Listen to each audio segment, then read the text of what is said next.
Out on an island in the pristine waters of the Pacific Northwest sits a $30 million sea farm.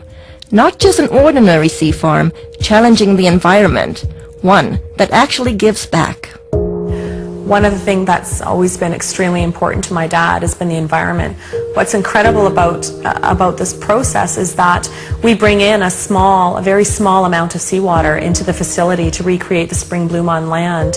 And in order to get the amount of microalgae that we're growing on land, we would have to bring in a massive amount and deplete the ocean of a very, very viable food source, whereas the water that's leaving our facility actually contains more phytoplankton that is going directly back out into the ocean than what was originally brought in.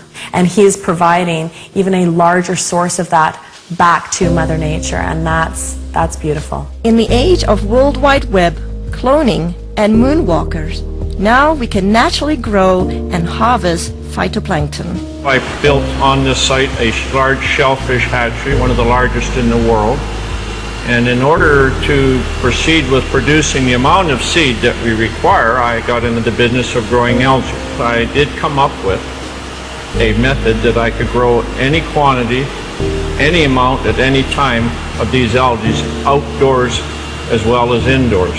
His process that he's developed is unique. The big difficulty is how do you harvest something? These single-celled photosynthetic organisms are like tiny little one-cell plants floating around in the water. I mean, how do you get them out of the water and into your product? And he's developed a process where it's a very quick and easy way of extracting all the nutrients from these cells. Phyto, meaning light, plankton, meaning floating or suspended, is the base of life source as we know it. According to NASA, it is responsible for up to 90% of oxygen in our atmosphere. With thousands of single-cell microscopic plants in the ocean, it has eluded man until now.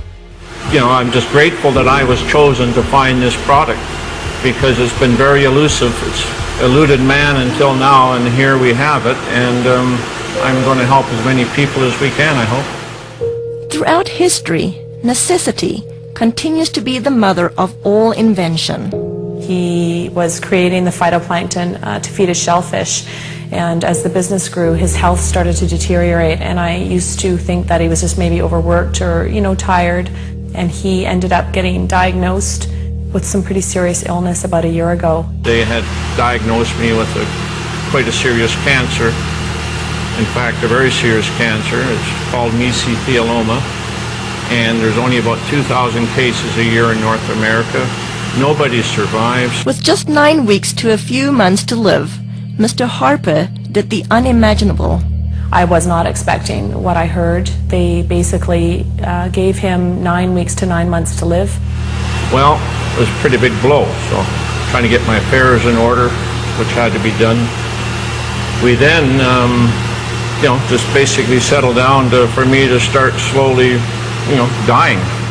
I had to go down and pick out his grave plot, and that was a really,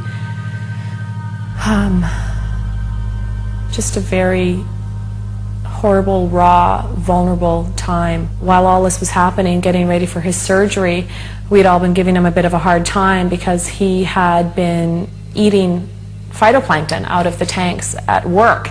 And I was actually getting pretty upset with him about doing that because it's for whales, it's for oysters, it's for fish, it's for krill. So I said, are you crazy? He's literally sticking his finger in the tanks and eating this stuff raw.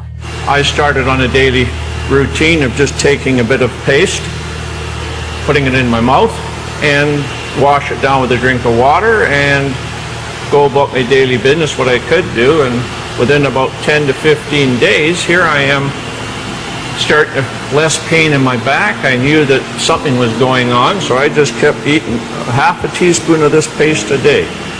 I was booked to go for surgery in Victoria where they're going to do what they call a talc treatment, and they take a medical grade talking powder, they introduce it into between your lungs and your pleural lining and keep you in the hospital for a few days, and that there causes your lungs to fuse together, and it stops you from drowning in your own fluids that are built up.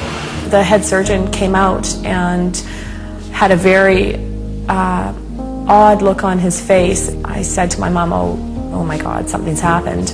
My dad's died, and I was just shaking and panicking, and the surgeon came up to me and he said, you know, I don't know what's going on here, but there's a strange foreign white substance covering your dad's tumors in his lungs, and we've never seen anything like it before. Well, lo and behold, they went in there to have a look, saw something they never seen before, took 11 sites, sent them away for biopsy, and I got the news back. There was everything was benign. They just did not know what to make of it. Everything was absolutely clean. Well, the surgeons are saying that they don't know what I had. They don't know if what I created and am taking had any effect on the cancer. All they can tell me is they've never seen what they saw inside of me, and I attribute this to my algae. I fully believe that with all my heart. I do moderate exercise every day. I watch what I eat. I lead a very normal life. And as a bonus, I've lost weight and I've tried dieting all my life because I'm a diabetic, or I was a diabetic. If it's a coincidence or not, I don't know. But anyway, my blood sugar started dropping.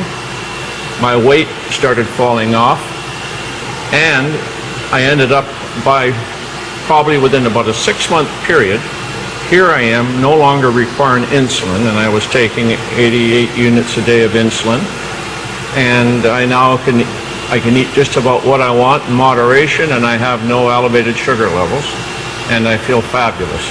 The potential benefits far outweigh the painstaking process to create even a teaspoon of a concentrated finished product.